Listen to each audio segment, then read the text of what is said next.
I arrived early because that's what you do when it's your sister's wedding. Early enough to be useful, early enough to belong without needing instructions.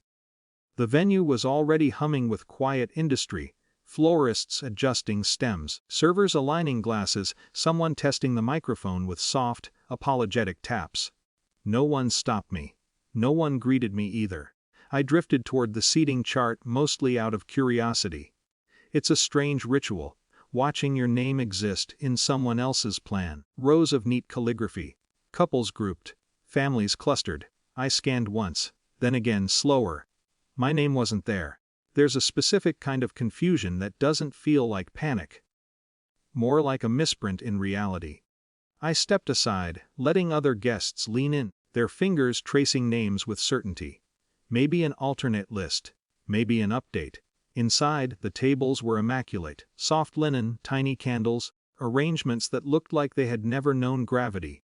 I walked the perimeter, pretending I was admiring details. No place card. At first, it didn't feel like exclusion, it felt like logistics.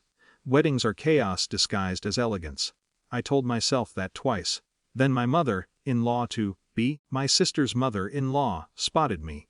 "Oh," she said, smiling in that tight, polite way that never reaches the eyes. "You must be looking for your seat." "I think my name's missing," I said, keeping my voice light, almost amused. She didn't look surprised. "Only close family gets table seating," she replied.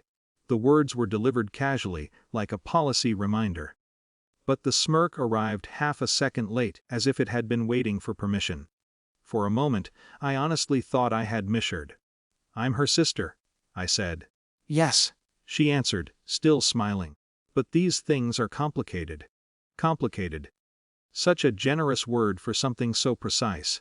I stood there longer than necessary, nodding slightly, performing comprehension like a foreign language exercise. Around us, guests moved freely, laughter rising and dissolving in polite waves. Then my sister appeared, radiant. Effortlessly glowing in that way wedding magazines promise but rarely deliver. "There you are," she said. Relief flickered, quick and irrational. "I can't find my seat," I told her. She glanced toward the hallway. "Oh," she said, followed by a small giggle that didn't match the situation. "Wes, you don't count." It was meant to be a joke. That's how cruelty often travels in families, wrapped in humor, cushioned by tone. Something inside me didn't break. It settled. A strange, unexpected stillness. I became aware of the gift in my hands. Heavy, carefully chosen, thoughtfully wrapped. A symbol of participation. I looked at her, really looked, searching for the flicker of correction, the quick recovery, "I'm kidding." Nothing came, so I did the only thing that made sense in that newly clarified world. I picked up the gift from the gift table. "I'm leaving," I said. Not loudly, not dramatically, just a statement of fact. Her face changed, not wounded, alarmed. "Wait," she said, the word arriving too quickly, stripped of laughter. I turned and walked toward the exit, aware now of the subtle disturbance trailing behind me. Not noise, weddings absorb noise, but attention. Heads turning. Conversations thinning. Halfway to the door, a woman intercepted me.